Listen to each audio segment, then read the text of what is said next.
Hello, this is Karen, and for the next hour, I'll be reading from the recent issues of the Jamestown Post Journal on the Niagara Frontier Radio Reading Service. Okay, our first article is titled Above and Beyond.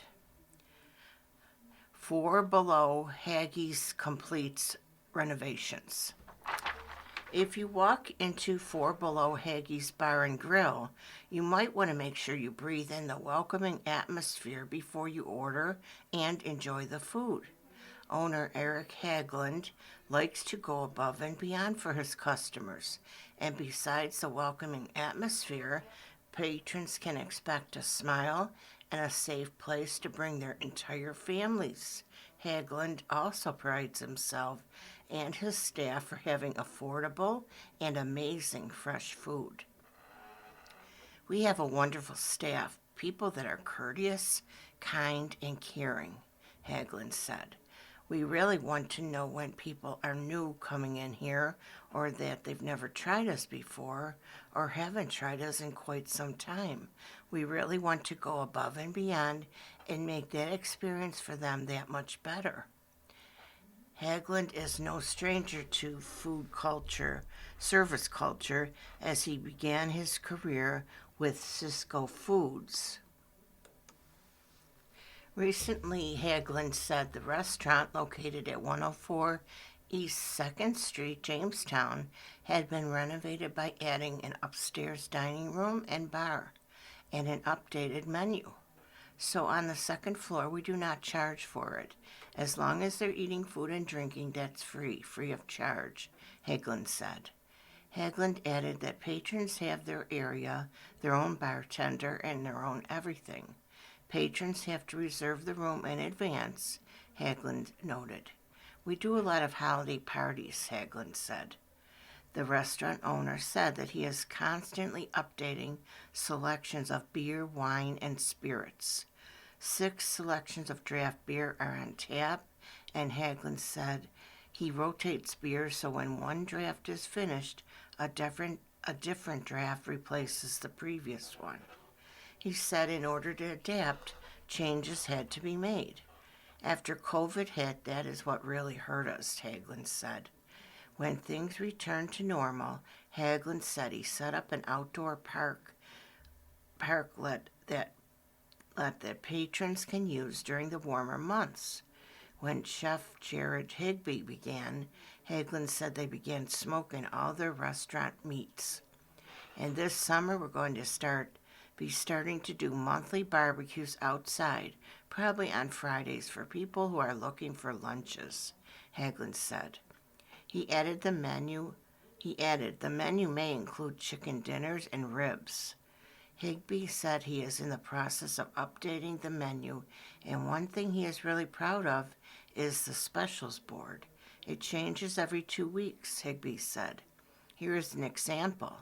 On the regular menu, there's an item called the Sloppy Mary, consisting of an 8-ounce smash burger topped with provolone and cheddar cheeses, crispy bacon, macaroni and cheese, and ranch dressing drizzle. It is served on a toasted pretzel bun. On the special board, there is the Sloppy Mary's Big Sister, consisting of an 8-ounce smashed burger topped with a deep-fried mozzarella cheese and mac and cheese. It is also served on a toasted pretzel bun. He said a worker came up with the Sloppy Mary, and then a spin-off of that, we did the Sloppy Mary's Big Sister. So we tweaked it just a little bit. But again, it was something that we sold a lot here, so it was on a special board a lot, Haglund said. The specials board is a team effort, and both Haglund and Higby said they welcome suggestions from patrons. In May, Haglund noted he is planning on adding a suggestion box. So when the person puts in the suggestion, and if it's the one that's picked for a special, they are awarded a free meal, Haglund said. So who knows, maybe your suggestion may end up on the board and you may end up getting a free meal. There are anywhere from 6 to 10 items on the special boards at any given time, and Higby has implemented new cleaning routines for food handlers in the kitchen. We put all of our cooks through Serve Safe training, Higby noted. According to ServeSafe.com, the Food Handlers Certificate Program learning outcomes include basic food safety, personal hygiene, cross-contamination and allergens, time and temperature control, and cleaning and sanitation. And Higby loves being in the kitchen. The busier the better, Higby said. Haglund said he could not make the establishment work without the help of Mary, the manager. Higby cooks, Andrew and Gwen, Sky, Haven, and Kat. Bartenders Cameron and Rachel, and Danielle, a server. Haglund also has expanding operations as he has another restaurant, Haggie's Hatchet House, 84 West Main Street, Frewsburg. To learn more, call 716-720-4099, visit fourbelowbrandgrill.com, or email fourbelowbarandgrill.com. Okay, our next article is Molitor pushing against personalized handguns study. State Democrats have recently proposed legislation that will attempt to require the Division of Criminal Justice Services to study the technological viability of personalized firearms, something that many believe would increase safety. However, the bill has raised concerns for many, including those that represent the Chautauqua County area, who are worried that the bill will lead to limitations on Second Amendment rights. The legislation, titled A1191B, was initially proposed for this session on January 9, 2025. Though the bill would proceed to pass the State Assembly in May 2025, the bill would die in the Senate. Since the bill was returned to the Assembly, Democrats began quickly working to get the bill back through to the floor. The bill was able to pass the Assembly again on March 26, and now is once again on its way to the Senate. The bill advocated for user-authenticated or personalized handguns. These are guns with technological implementations that prevent the gun from being fired by anybody besides the authorized users. The bill was initially proposed by Alex Boris, Democrat from New York, who argued that the bill could help to continue to reduce unnecessary gun deaths across the state. Violence from accidental gun discharge causes incredible harm, with more than 300 children unintentionally shooting themselves or someone else each year. In 2020, this resulted in the deaths of over 120 people. Personalized handguns would stop children from being able to shoot guns that are left out or improperly stored.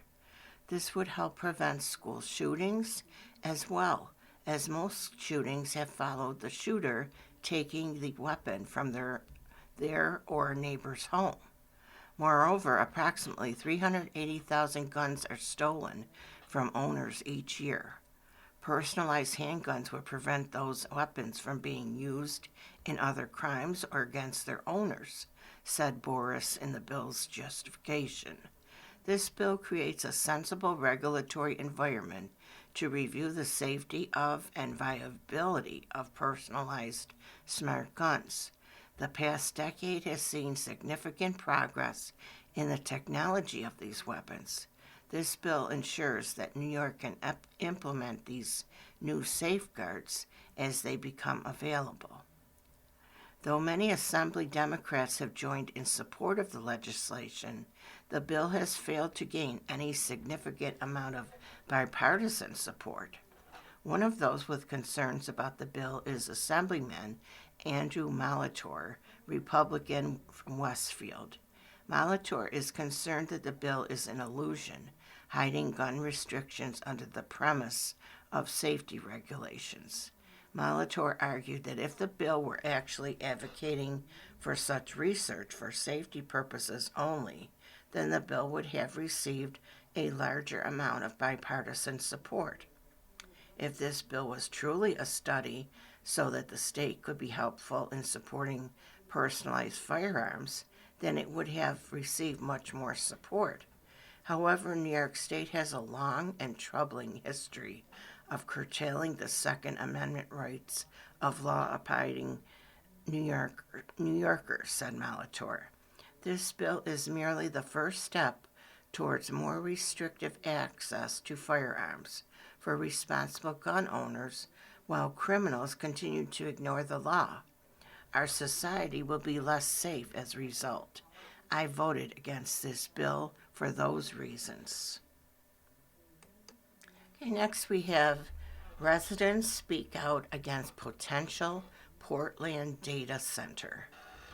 A month ago, the Portland Town Board passed a resolution to let their stance be known pertaining to a potential data center at the site of the former Sugar Hill Golf Course. Only one member of the public attended the meeting as the board unanimously passed the resolution to declare its general support of a potential project, with a list of conditions that must be met before it could proceed. A month later, roughly 50 county residents showed up to the next board meeting to let their voices be heard. The residents were anything but supportive of the idea. More than 45 minutes worth of public comments from a standing room only crowd at the Portland Town Hall were overwhelmingly opposed to a potential data center to be located at 7060 Route 5 in Portland. A sign-in sheet for public speakers was full, with roughly a dozen speakers taking their turn addressing the board on the matter. They were each held to 3 minutes. Many of the comments were met with applause. Before the comments, the town board issued a statement on the matter. The board clarified that while they are supportive of a potential development of the site, there has not been any formal application or detailed plans for a data center project at the site. Before any project could be approved, the town board would need to receive site plans and environmental assessments, and the project would need to be deemed in compliance with all the applicable laws and regulations. Public hearings would need to be scheduled before any project is approved. The board's statement concluded by stating the town board encourages responsible development that strengthens the local tax base. A stronger tax base benefits all taxpayers in the community. The community felt it is not that simple. The first to speak was Dale Carlson, chairman of the planning board. He said a month ago he knew very little about data centers, but after the town board voiced its support for the idea, Carlson spent a lot of time researching the pros and cons of data centers for a small community. He said they are necessary during the era of artificial intelligence, but they aren't free of trade-offs. Carlson said there needs to be more transparency regarding what such facilities would cost, rather than just viewing them as generators of tax revenue. He highlighted the water and electrical needs of such facilities, as well as the emissions produced, as costs to consider. Carlson suggested the town board consider a moratorium on data center applications in order to allow for proper zoning laws regarding such facilities to be implemented. Several members of the audience spoke up in favor of his suggestion. Matthew Sescrott, a Portland resident, said he believed the town should proceed with caution regarding any future data center proposal. He highlighted that a moratorium was proposed at the state level regarding data centers because of the serious concerns about the strain on electrical grids, rising utility costs to residents, water consumption, noise, and long-term environmental impacts that could stem from data centers being implemented in communities across the state. Local communities like ours do not have the information needed to make fully informed decisions about the risks and costs of hosting a data center, Suskraut said. He asked the board to consider why it wishes to proceed even before the state completes its environmental studies, as well as what protections would be in place to keep electric and water costs down for residents. New York's proposed moratorium gives local governments a very clear signal. We should slow down, gather the facts, and make sure that community interests come first, Suskraut said. Many others spoke as well, with some calling a data center a terrible idea for the board to consider. Some residents inquired about a cannabis growing company using the land instead, while others raised the question about why the town board opposed the state of New York's interest in the land for a park. When the state of New York inquired about the land in the fall of 2024, the town board responded by saying it opposed the land being used as a park because more than 50% of the land in the town was already tax exempt, including Lake Erie State Park along the shoreline off Route 5. Several residents stated that they would have preferred another park, even with higher taxes as a result, if it meant the land would not be used for a data center. Julie Ormsby, who identified herself to the board as a Portland resident with a background in the energy sector for over 16 years, spoke to the cost of energy and infrastructure costs that a data center would result in. Ormsby stated that many of the protections regarding data centers are not yet finalized at the state level. She then highlighted that the town board stated its support for a data center would be contingent upon abiding by the laws in place, but clarified there is no law. We will absorb that cost. Ormsby said of her stance on the matter, I'd much rather absorb the cost of no tax on 42 acres among however many people we have in the town than the cost of paying for the infrastructure to go in, for the electricity grid, the cost for the supply. That's going to cost us a lot more if New York State doesn't put laws in place. Mike Lee, a Pomfret town board member, also spoke on behalf of concerned residents who worry that the impact of the data center could be felt throughout the region. Lee highlighted energy costs that raise all throughout the areas that data centers are established. This is not a one-town issue, Lee said. Lee also asked for a moratorium on data centers. He summed up his stance on the matter by quoting a group in the state of Ohio fighting data centers, stating, "We are not against progress, nor are we opposed to the development, but this decision cannot come at the cost of our water, tranquility, and financial stability." Many residents spoke to the concerns of the environment a data center could pose, from the impact on the lake with the property located along the coast, as well as to eagles' nests located nearby. One resident who would be a neighbor to the potential facility, should plans proceed, stated that his wife is pregnant with the couple's first child, and that he has zero intention of raising a child next to this building. He said it is a disservice to the town and young families who could call Portland home if a data center is located in the town.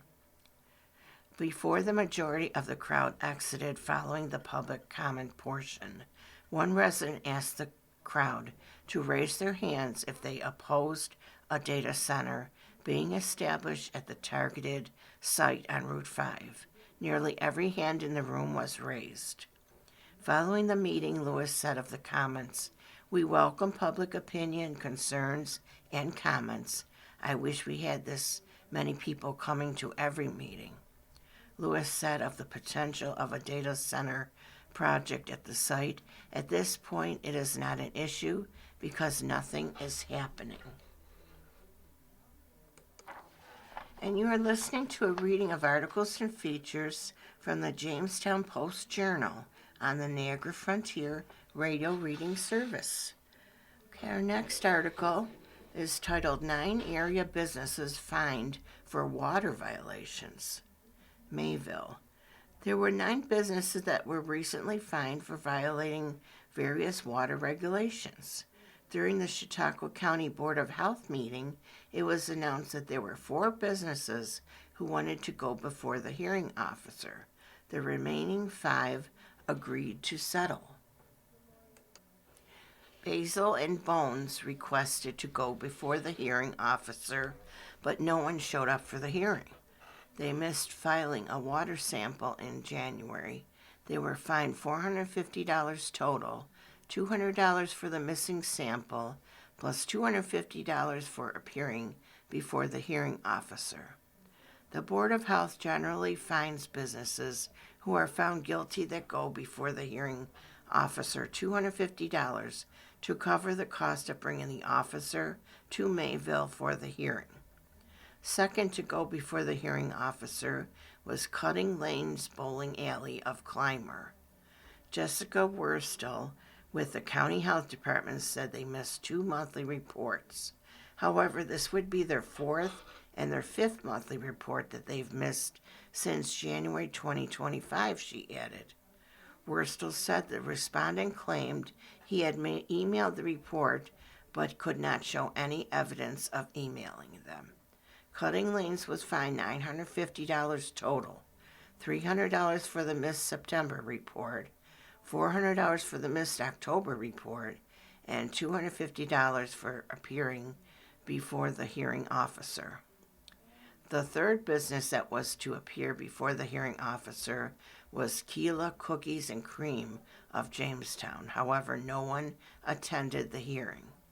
They did not file a bacteria sample and a monthly report for November, Worstel said.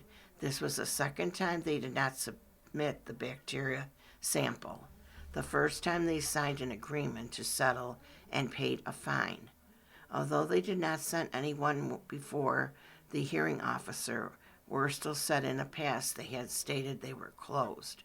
However, apparently they had made social media posts to the contrary. Keela Cookies and Cream was fined $750 total, $100 for the missed report, $400 for the missed sample, and $250 for the case going before the hearing officer. The fourth business to go before the hearing officer was Woodbury Winery of Fredonia. Worstel said they missed a monthly report, which is their 5th since 2025.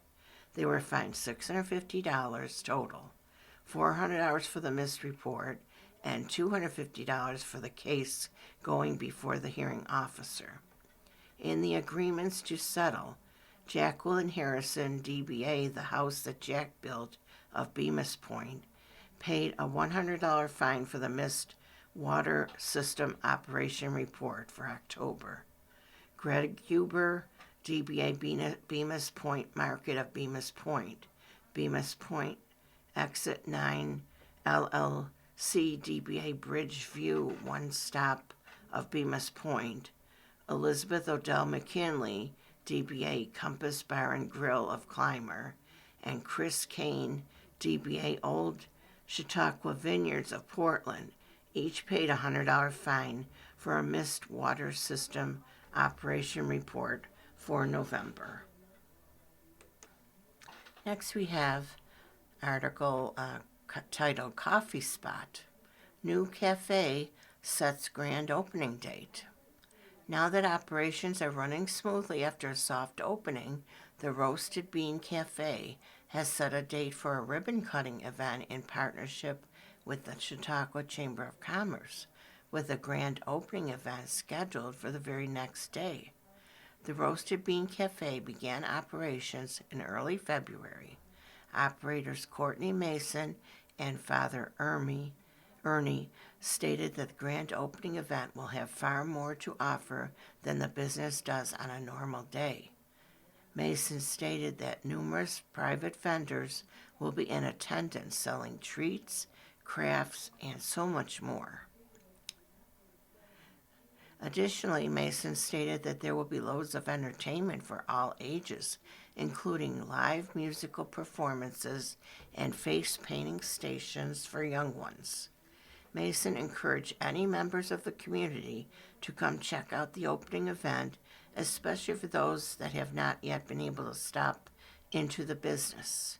The grand opening will take place April 25th and will begin at 10 a.m. The way that we do things differently here is that our entire menu is pretty much customizable, said Mason. It is literally however you want it, and that was a part of the drive for us doing this. You don't have to just get whatever's on the menu. You can literally customize anything you want. Mason also noted the potential for other uses in the space as well, largely due to the fact that the building is nearly 5,000 square feet. With all of this space, Mason stated that the business has dedicated a room to private events such as birthday parties or business meetings. Additionally, the group has already begun to schedule out activities in the extra space. Mason said that these events will include ceramic class, painting class, crochet groups, and more. We're having different groups come in, people that come in, different organizations or businesses. We're just allowing them to use the space here, but they're actually hosting their own events here, said Mason. The ribbon cutting will be taking place the day before the grand opening event on April 24th. For more information, contact Roasted Bean Cafe at yahoo.com or visit the business's Facebook page. Okay, next we have acceptance of Strive grant on council agenda for work session. The New York State Division of Criminal Justice Services has announced their grant awards through the statewide Targeted Reductions in Intimate Partner Violence program, and the acceptance of this grant award for the city is up for discussion at tonight's City Council meeting. The city has applied for this grant in partnership with Chautauqua County. The Chautauqua County Strive Partnership received a total of $970,907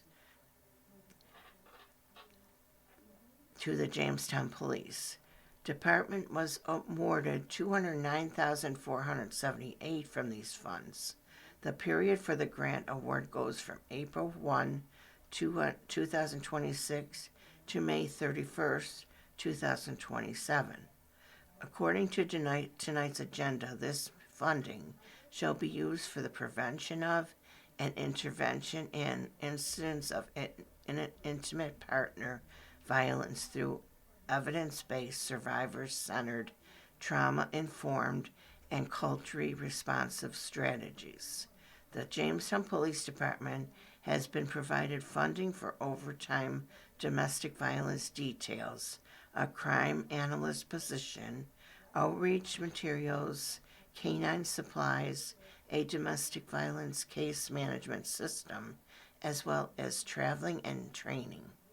Also on the agenda for tonight are multiple different trainings and conferences, equipment purchases for the Parks Department, and the hiring of a junior civil engineer in the Department of Public Works. The council's work session begins at 7:30 p.m. in the police training room on the 4th floor of City Hall. Council committees meet before the work session.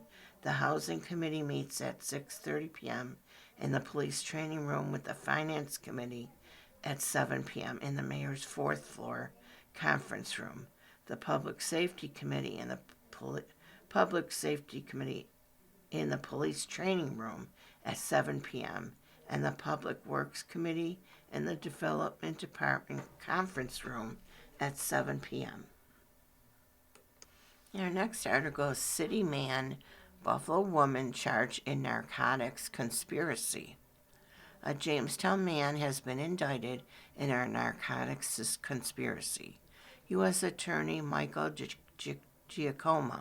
DiGiacomo announced Friday a federal grand jury has returned an indictment charging Brandon Murray, 41, and Latika St. Kitts, 35, of Buffalo. The charge carries a mandatory minimum penalty of 10 years in prison and a maximum of life. In addition, St. Kitts is charged with distribution of crack cocaine and fentanyl. According to the indictment, between 2021 and September 2024, Murray and St. Kitts conspired with others to possess and distribute fentanyl, methamphetamine, and heroin. In addition, on April 3, 2024, St. Kitts possessed and distributed crack cocaine, and on June 14, 2024, she possessed and distributed fentanyl. This case is part of Operation Take Back America, a nationwide initiative that marshals the full resources of the Department of Justice to repel the invasion of illegal immigration, achieve the total elimination of cartels and transnational criminal organizations, TCOs, and protect our communities from the perpetrators of violent crime. Operation Take Back America streamlines efforts and resources from the department's organized crime drug enforcement task forces and Project Safe Neighborhood. Murray and St. Kitts were arraigned before U.S. Magistrate Judge Michael J. Romer. Murray was detained pending a detention hearing on April 13th, and St. Kitts was released on conditions. The case is being prosecuted by Assistant U.S. Attorney Joshua A. Violante. The indictment is the result of an investigation by the Drug Enforcement Administration under the direction of Special Agent in Charge Farhana Islam, New York Field Division, and the Jamestown Police Department under direction of Chief Scott Forster. The fact that the defendant has been charged with a crime is merely an accusation, and the defendant is presumed innocent until proven guilty. And you are listening to a reading of articles and features from the Jamestown Post Journal on the Niagara Frontier Radio Reading Service. Okay, next we'll go on to area police reports. Chautauqua County Sheriff's Department. Villanova. At 4:56 p.m. Saturday, the Chautauqua County Sheriff's Office and New York State Police were conducting a welfare check at an address on Prospect Road. While on the scene, Kate S. Pinkowski, 41 of Forestville, became disorderly and became actively fighting with law enforcement officers on scene. As a result, Pinkowski was taken into custody and charged with attempted second-degree assault. Pinkowski was brought to the Chautauqua County Jail to be arraigned in the centralized arraignment program. Pinkowski is also facing additional charges from the New York State Police. In Hanover, at 12:44 a.m. Sunday, deputies were dispatched to an altercation. Through an investigation, it was determined that Samantha L. Hill, 34, did intentionally cause physical injury to another and intentionally broke property inside the residence. She was arrested and transported to county jail for arraignment on third-degree assault and fourth-degree criminal mischief charges. Around 10 p.m. Saturday, deputies responded to Brigham Road in the town of Dunkirk for an accident involving a vehicle and pedestrian. As a result of the accident, the pedestrian was transported by Dunkirk Fire EMS to Brooks TLC Hospital for an apparent non-life-threatening injury. At 3:21 a.m., deputies observed a suspicious situation on Route 430. Deputies investigated the situation and while doing so identified one of the operators as Thomas Zemsick, 43 of Mayville. It was discovered through investigation that Zemsick was driving while intoxicated. He was charged and transported to the sheriff's office. He will be in court later. At 6:24 p.m. Friday, deputies responded to an address for an allegedly disorderly person. Through an investigation was found that Justin Horton, 41 of Stockton, had committed the offenses of second-degree criminal contempt, obstructing governmental administration, and seventh-degree criminal possession of a controlled substance. He was transported to the Chautauqua County Jail pending arraignment. Now this is from the Jamestown Police Department. Chris J. Feeney, 55 of Jamestown, was charged with second and third-degree criminal possession of a weapon, fourth-degree criminal possession of stolen property, and resisting arrest. At approximately 7:45 p.m. Thursday, officers were on patrol in the northeast area of the city. During patrol, officers observed a vehicle with equipment violations as well as a moving violation.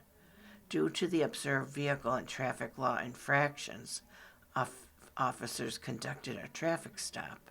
Through investigation, a passenger in the vehicle, identified as Freeney, was found to be in the possession of a loaded handgun. Freeney does not possess a valid New York State pistol permit and has been convicted of 3 felonies and 20 misdemeanors in his lifetime. While Freeney was being placed into custody, he resisted arrest, causing a brief struggle. Freeney was subsequently transported to the Jamestown City Jail, where he was being held pending arraignment. Though through further investigation, it was discovered that the handgun Freeney was in possession of was reported stolen on a previous date in the city of Jamestown. Timothy T. Jackson, 38 of Highland Hills, was charged with DWI per se, and other traffic infractions early Sunday.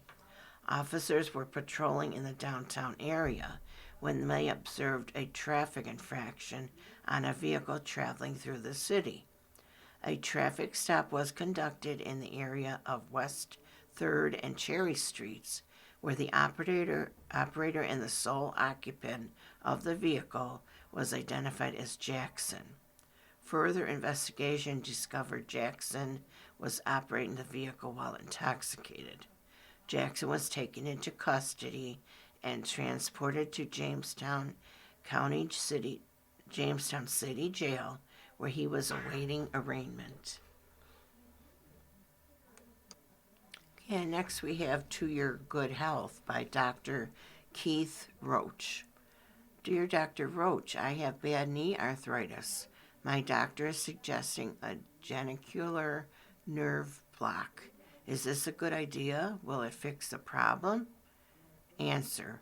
Chronic knee pain from osteoarthritis is a common problem in middle-aged and older adults. Before a person receives treatment, the diagnosis should be confirmed by an X-ray. First-line treatments are exercise and anti-inflammatory drugs like naproxen orally or diclofenac topically. When first-line treatments are ineffective, there are other options. Knee injections with steroids have long been used, but recent studies cast doubt on their effectiveness and raised concern for damage of knee cartilage. Hyaluronic acid and plasma-rich platelet injections have been shown in recent trials to be only slightly better than saline injections, and they are much more expensive. Duloxetine, an antidepressant that has pain-relieving properties, is effective for some people, but not everyone. Before considering knee replacement surgery, a nerve block or ablation of the nerves that carry pain information, there are three genicular nerves, can be attempted when an expert is available. There is significant pain relief from this procedure, although the benefit is greatest within a few weeks and generally lessens about 3 to 4 months. About half of the people who got the procedure report being much improved or very much improved afterwards. It is generally safe with a low risk of side effects, and it can be repeated. Dear Dr. Roach, I am 81 years old and have been diagnosed by my ophthalmologist with age-related macular degeneration, the dry type. I was advised to start taking the AREDS 2 vitamin and mineral support supplement. Shortly afterwards, I came across a magazine advertisement for AREDS 2, which included a disclaimer from the Food and Drug Administration in fine print, ironically, that stated the product is not intended to diagnose, treat, cure, or prevent any disease. I'm confused. If the over-the-counter mineral supplement doesn't do any of this, then of what value is it and why take it? The disclaimer was easy to overlook and nearly impossible to read. Answer: you are very wise to look at the disclaimer, and I appreciate your asking me. The FDA requires this disclaimer on all supplements, even those with strong evidence that supports them. I often refer readers to this disclaimer when I am trying to give a realistic expectation of the benefits that a person can get from a supplement. In this particular case, however, there is strong evidence that the AREDS and AREDS 2 formulations of over-the-counter supplemental vitamins and minerals do slow the progression of the dry type of AMD. I agree with your ophthalmologist that it is worthwhile for you to take this formulation. I recommend the AREDS 2 formulation for current or former smokers as the beta-carotene in the original AREDS formulation was associated with an increase in lung cancer risk. I do want to emphasize that you should only take these supplements when your eye professional recommends them. They aren't of proven benefit in people that don't have AMD, nor in people with very early AMD. There are mixed data about prostate cancer risk with vitamin E, which is in both AREDS and AREDS 2 formulations. The AREDS trials did not show any increased risk of prostate cancer with these formulations, but a 2011 trial did show a small increase in prostate cancer with the same dose of vitamin E that was used in the AREDS trials. Other studies have shown both small protection and no change in risk. Still, because there is potential for risk, the AREDS supplement should only be taken when you're prescribed by your regular doctor or eye doctor. Okay, next we have NASA already has next Artemis flight in its sights following astronauts' triumphant moon flyby. Never before glimpsed views of the moon's far side? Check. Total solar eclipse gracing the lunar scene? Check. New distance record for humanity? Check. With NASA's lunar comeback a galactic-sized smash, thanks to Artemis 2, the world is wondering what's next and how do you top that.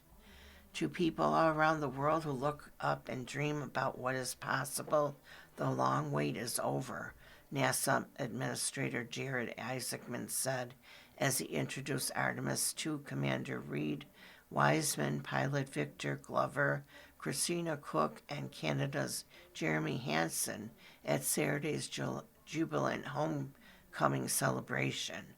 Now that the first lunar travelers in more than a half century are safely back in Houston with their families, NASA has Artemis 3 in its sights. The next mission is right around the corner, Entry Flight Director Rick Henfling observed following the crew's Pacific splashdown on Friday. In a mission recently added to the docket for next year, Artemis 3's yet-to-be-named astronauts will practice docking their Orion capsule with a lunar lander or two in orbit around the Earth. Elon Musk, SpaceX, and Jeff Bezos' Blue Origin are racing to have their company's lander ready first. Musk's Starship and Bezos' Blue Moon are vying for the all-important Artemis 4 moon landing in 2028. Two astronauts will aim for the South Polar region, the preferred location for Isaacman's envisioned $20 billion to $30 billion moon base. Vast amounts of ice are almost certain hidden in permanently shadowed craters there, ice that could provide water and rocket fuel. The docking mechanism for Artemis 3's close-to-home trial run is already at Florida's Kennedy Space Center. The latest model Starship is close to launching on a test flight from South Texas, and a scaled-down version of Blue Moon will attempt a lunar landing later this year. NASA promises to announce the Artemis 3 crew soon. Like 1969's Apollo 9, Artemis 3 aims to reduce risk for the moon landings that follow. NASA promises to announce Apollo 9 astronaut Rusty Schweickart loved flying the lunar module in low Earth orbit, a test pilot's dream. But there's no question, he noted, that the real astronauts, at least in the public's mind, were the ones who walked on the moon. Wiseman and his crew put their passion and feelings on display as they flew around the moon and back, joking up over lost loved ones as well as those left behind on Earth. During their nearly 10-day journey, they cheerfully requested that a fresh, bright lunar crater be named after Wiseman's late wife, Carol, who died of cancer in 2020. They also openly shared their love for one another and the planet Earth, an exquisite yet delicate oasis in the black void that they say needs better care. Artemis 2 included the first woman, the first person of color, and the first non-U.S. citizen to fly the moon. Wonderful communicators, almost poets, Isaacman said from the recovery ship while awaiting their return. Apollo's manly all-business moon crews of the 1960s and 1970s certainly did not do group hugs. For those old enough to remember Apollo, Artemis, Apollo's twin sister in Greek mythology, couldn't come fast enough. Author Andy Chaikin said he felt like Rip Van Winkle awakening from a nearly 54-year nap. His 1994 biography, A Man on the Moon, led to the HBO's miniseries From the Earth to the Moon. It's amazing how far we've come and how different this experience is from back then, Chaikin said from Johnson Space Center last week.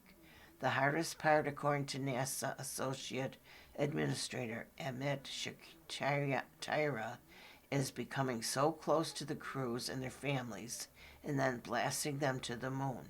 He anxiously monitored Friday's re-entry alongside the astronauts' spouses and children. You know what's at stake, he confided afterwards. It's going to take risks to explore, but you have to make sure you have the right line between being paralyzed by it and being able to manage it. Calling it mission complete only after being reunited with his two daughters, Wiseman issued a rallying cry to the rows of blue flight-suited astronauts at Saturday's celebration. It's time to go and be ready, he said, pointing at them, because it takes courage, it takes determination, and you all are freaking going and we are going to be standing there supporting you every single step of the way in every possible way possible. Okay, and finally, we have entertainment news. The Super Mario Galaxy movie rockets to $629 million worldwide at the box office. The Super Mario Galaxy movie enjoyed otherworldly success at the box office in its second week in theaters. The Universal and Illumination sequel added $69 million from 4,284 theaters in the U.S. and Canada, according to studio estimates Sunday. That brings its running domestic total to $308.1 million in its global total of $629 million. That's a 48% drop from the film's first weekend in theaters, a fairly modest decline for a blockbuster. But the chasm between this movie and the first continues to grow. By its second weekend in 2023, the Super Mario Bros. Movie, which was much better reviewed than its follow-up, had earned over $353 million domestically. Still, the sequel is an unabashed hit by any measure, having cost only $110 million to produce. Paul Degabedian, the head of marketplace trends for ComScore, said it's a very respectable hold. For the film to already be over $300 million is just astonishing, Degabedian said, noting that the majority of tickets were likely sold at lower prices for children. To get to these box office milestones is all the more impressive. The movie is also helping power up box office momentum before the summer movie season begins in May. The weekend's big new opener was also a Universal release, the travel romantic comedy You, Me, and Tuscany. It debuted in fourth place with an estimated $8 million. Women made up an overwhelming 80% of the audience. Audiences seem to enjoy a bit more. According to post-track exit polls, 77% of ticket buyers said they would definitely recommend it to friends. Jim Orr, Universal's head of domestic distribution, said the audience reaction scores point to a very nice run at the box office. Second place at the box office this week went to Amazon MGM Studios' Project Hail Marys, which is still drawing double-digit ticket sales in its fourth weekend. It added an estimated $24.6 million from Friday to Sunday, bringing its domestic total to $256.7 million worldwide. The drama took third place in its second week. Disney and Pixar's Hopper rounded out the top 5 in the movies. Another bright spot was the Japanese video game adaptation Exit 8, which made $1.4 million. Okay, and you've been listening to a reading of articles and features from the recent issues of the Jamestown Post Journal. Your reader has been Karen, and thank you very much for listening. And take good care of yourself and enjoy your day. Okay, bye-bye.